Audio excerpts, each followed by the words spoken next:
Bestie, we are not about to go into 2025 summer having girls trips stressed out over money. Have you ever had a girls trip where one of the friends forgets to pay their share, one friend hates to pay for parking, one friend doesn't want to go out to 5-star restaurants and they're on a really tight budget and can't do what the majority wants to do? There are so many things that ruin girls trips.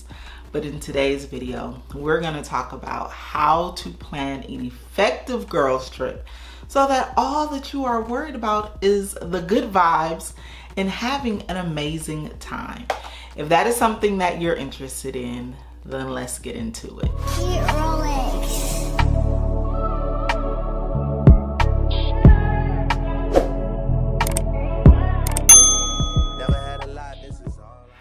So first and foremost, hi, my name is Jasmine, aka Budget Treasures, and here on my channel we talk about all things finance with an emphasis on budgeting, saving money, and paying off debt. If you are not subscribed to the channel, I encourage that you subscribe. And if you are a returning bestie, hey girl, hey, make sure that you're subscribed too. So basically, I am going on a girls trip in about a month. And so I've had to plan this girls trip. It's for my best friend. For her birthday, she wanted to travel, and so that is something that we are doing. And while this is not my first girls trip, I've had many before, some where they ended up horrible and some where they have ended up amazing. And I just wanted to share with you guys on what I've done to plan a successful trip before going. I will tell you that I've seen a lot of stories like on Instagram where people talk about how trips have been horrible, or Instagram or social media period, where trips have gone to the far left. And it's mainly because of finances and or personalities don't mix. And while this can be used for any trip, even for like family and whatnot, but the focus is really like on a girls trip. So let's get into it. I'm going to give you 5 things that I've done that I've seen that actually worked. So the first thing that I would recommend that you do, if you can, to plan this trip far well in advance, to give everyone an opportunity to be able to pay for wherever it is that you're going, and also to agree on where you guys want to go. Of course, some trips are a little bit more than others, and so I think it is important for everyone to be on the same page of where you're gonna go, and then also, if you can, plan the trip well in advance. I can tell you that I'm going on a trip in next month, but it's a trip that's not going to cost a lot of money at all. But then I'm also planning a trip that is going to be 2 years out. And so it all kind of also depends on where it is that you're going, how much money it's going to cost in relation to how much time you may need. So that would be the first thing, deciding where you guys are going to go. And once you do that, make sure that you guys talk realistically, or this is what I've done. Excuse me, let me talk about what I've done. What we have done as a friend group is we talked realistically about how much it's going to cost on the trip. And I'm specifically talking about things that you guys are going to have to do collectively. And that can include plane tickets or airfare, hotel, the type of hotel you guys are going to stay at, if it's going to be like an all-inclusive hotel. Also, restaurants are important to talk about as well, because what I find in the restaurant piece is some friends don't care about going to, like, if you guys want to have a nice dinner and it's maybe a 4 or 5-star restaurant, and they may say, oh, I'm only going to get an appetizer or something like that, and it kind of throws the vibe off, in my opinion. So you want to say, okay, one of the nights we're going to go to a 5-star restaurant, and so plan for this much for food. And then you want to talk about transportation as well. That's another thing. Are you guys going to be Ubering? Are you going to rent a car? That means that you have to think about gas. You have to think about parking. You have to think about VIP. You have to think about all of those things. So you want to be very clear about what the cost is going to be so that each person can agree that, yes, I want to go and I'm okay to spend approximately this much money on this trip.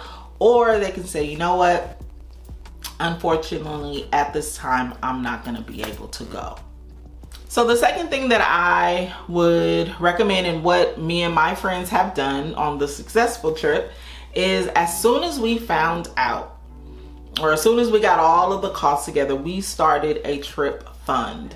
Now, there are certain things that you guys can start a trip fund or a sinking fund, as you know, I would call it, that you can include together. And then of course, everyone would have to save their money on the side, but you can also give your friends examples, or you can give them options like, hey, if you save $100 a month, you'll have the money available by the time we get ready to leave, etc.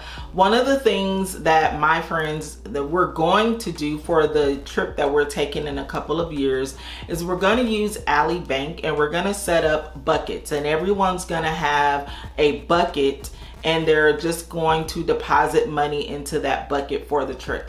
That way everyone will be able to see how much money people are putting away, and we're pretty comfortable with each other. I think if you can't show, you know, your friends like money that you're saving all together, then you know you probably shouldn't be going on a trip together. But yeah, so we're gonna do that. Also, for the trip that I am taking in or next month, I have started a transportation sinking fund because we are renting a car, so we have to take an account gas and then parking as well. And what I didn't want to happen is once we get there, we have to say, oh, who's gonna take care of the gas this time? Who's gonna take care of the gas this time? And then it begins to be, it can cause some friction because one person may be picking up more of the tab than the other person, or one person may feel like they're paying for parking all of the time, etc. And so in order to make it easy is that I have a nice little transportation sinking fund, and let me show you. I probably should do a tabletop, but I have a transportation sinking fund here that is going to be a total of, well, right now it's $300 for the transportation sinking fund, and everybody has, in order to split it even, and then once we get to where we're going, then I will be the person responsible for getting the gas. And so I'll swipe my credit card, because you guys know I'm a credit card user, for every time that we get gas, but we already have the money, so we don't have to worry about who's gonna pick up the gas the first time, who's gonna fill up the tank this time, you know. And I think I am going to increase the transportation budget, but yeah, so we are actively saving for that. I would even also recommend that you possibly even have a food budget, and that is something that people can save money towards, or you might want to have just different things that you guys can save for. Of course, the hotel, you want to save for that. So we also have a hotel savings. We also have a hotel sinking fund as well, where we're all putting money in here. And of course, everyone trusts me with their money. I'm not going to take and steal it. And so, yeah, so that is something that I would recommend. If there's anything where you guys are all going to be spending money on certain things, I would recommend that you create a sinking fund. I'll give you also another example. A few years ago, me and my friend group, we went to Miami, Florida for one of my good girlfriends, her wedding. And we knew that we were going to be taking Ubers. And so what we did is we had a transportation bucket, and I forget how much it was. I wasn't in charge of that one. And we all put money in that bucket. So while we were traveling around using Uber, we had one person who was responsible for paying for that Uber. And when the trip was over, we all each had like $96 left, and she was going to split it and give us, our money back. But I suggested, hey, just give it to our friend, as a wedding gift. Like, hey, this is money we had left over, do whatever y'all want with it. So it worked out amazing. We didn't have to say, oh, who paying for Uber this time? Who paying for Uber this time? Because it can get real nasty, real quick. So definitely start your trip fund right away. And that is for the collective group. I would also recommend that you start one for yourself. So this is my binder. This is my travel binder here, where I have, and you guys probably can't even see this. I probably really need to flip the camera around, but I have envelopes for flights. I have an envelope for airport. This is the money that you're spending at the airport. You might want to go to a restaurant in the airport, get a bottle of water in the airport, get a snack in the airport. For me, I'm the type of person, I like to, section everything out. But yes, airport, and then airport parking. If you're a person who likes to park at the airport, that is me. I don't want to be dropped off or anything like that unless I have like a car service dropping me off. Other than that, I want to park at the airport so I can get there when I want to, and I can leave as soon as I'm back. A food budget, and then also a hotel budget, and a tips budget. This is also something that's very important to discuss amongst friends.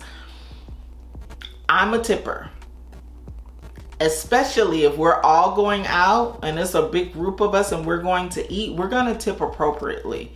And so it is very important that you have that clear understanding before you go. Make sure you guys kind of have, like, if you can, I think I forgot to mention this, try to go on trips with people who are like-minded, especially when it comes to finances. If it's one thing that I cannot stand, is going out with someone who doesn't believe in tipping. I think that is a very immature mind frame, if you will. And I am the kind of person who feels like if you can't tip, you probably shouldn't go out to eat. That's kind of like my feeling. And it's wild because when I was younger, I never tipped, or I didn't understand the importance of tipping. But once you get a little bit older or you experience some things in life, you're tipping everybody. You're tipping the people, the valet people. You're tipping people at the, you're tipping people who take your bags up to your room. Anybody who provides a service to you while you are on vacation or even at home, you should be tipping them. And so I recommend highly having a tip envelope or savings bucket. And then also transportation, we talked about that. A spending envelope, this is it. This is for all just spending, you can spend it on whatever it is that you want to spend it on. As far as me, that's how I have it. And then clear TSA. I'm also a person, when I travel, I don't like lines, period. That's just period. But I also don't like lines at the airport. One reason is because one time I was going somewhere and I was late and I almost missed the flight. And I had to stand in a long line, and the TSA pre-check line was clear. And I had to wait in the line with everybody else, and I almost missed my flight. But had I had TSA and clear at that time, I would have went right through and problem solved. So because of that situation, I invested in clear and TSA pre-check. And then fun, I have here fun, which really is spending, honestly. But whatever else it is that you need, you might want to have. And that fun envelope is really can be like excursions as well. So it is, like I said, it's important that when you go on a trip with like-minded people who want to do excursions. You know, set the tone before you go. Is this a relaxing trip? Like, are we just going here to sit by the pool and relax? Or are we going on an adventurous trip where we're gonna be doing all kind of excursions? Like, make it clear, because that's also another thing. Like, when you go on a trip with someone, you're going out of town, and let's say you are a person who's like, oh yeah, I want to go here, I want to go there, I want to go here, but then you're with someone who's like, oh, I just want to hang out, I just want to chill. You know, so you want to be as clear and set expectations so that you have a really successful trip. Okay, I hope I'm making sense so far, and I hope that this is helping so far. So the next thing would be to prepay for as many things as you possibly can.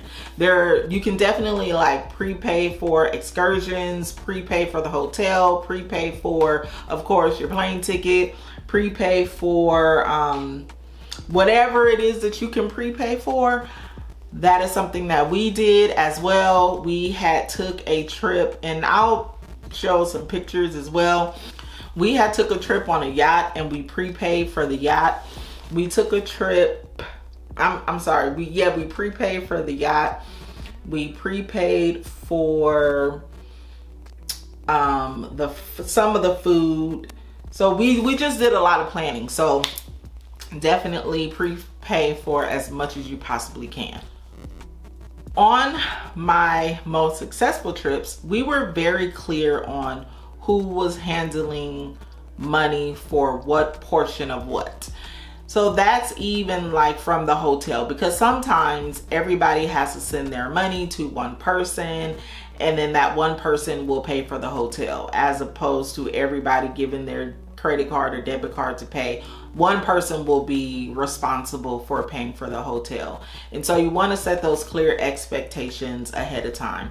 Especially you want to talk about things like, you know, do you have a credit card to book the hotel? Because some hotels you can't book with a debit card, you know, like there's so many things that can turn a trip left. And if you get to wherever it is that you're going, do you have a credit card to rent a car? Something as simple as that. I went on a trip one time, and the person that I went with didn't have a credit card to rent the car. And so there was like some issues, and like I had to step in, like a couple trips that I've gone on to give my credit card, you know, because there's certain things that you just can't do without a credit card. And if you do, let's say that you do use your debit card, they are like holding $500 on your debit card in order to rent the car. Like, who has time for all of that? So I definitely would recommend that you guys set all of that out. Who can take care of purchasing the food? I can tell you, when I go on my trip next month, I also want I don't want everybody giving their card for the food. That's the reason why I do want to have a food budget. But like, let's just have one person pay for the food, okay? Like all them cards, boy, I tell you, you know, I think the older I get, sometimes the more little bougie I get. I don't know if it's that, or if it's because I'm really organized with my money now, that all the extra other stuff just be too much. It's too much. Yeah. And the last thing that I would recommend that we've done on more of my successful trips is we not only did things that cost money, but we also found things that we were able to do that was free or very, very low cost.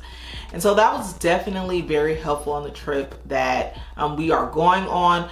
We have a list of excursions. We have some that cost, and then we have some that do not cost, so that we can build our day, going on sightseeing. If you haven't been in that state or country before, and those things are free. And you know, there are a lot of things in different places that you can do for free. Everything doesn't have to cost money.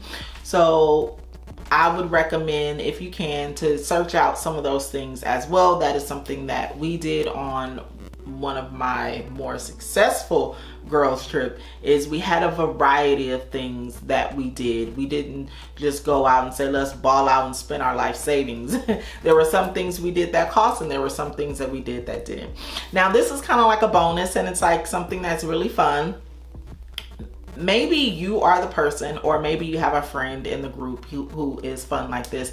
I have a couple of friends who are really, really fun and creative, and they will create like a whole PowerPoint presentation where we're going. Like, they get so fancy, okay?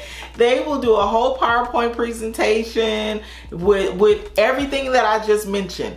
The cost of what everything will be as far as the hotel room, some of the options that you have, the airline fares.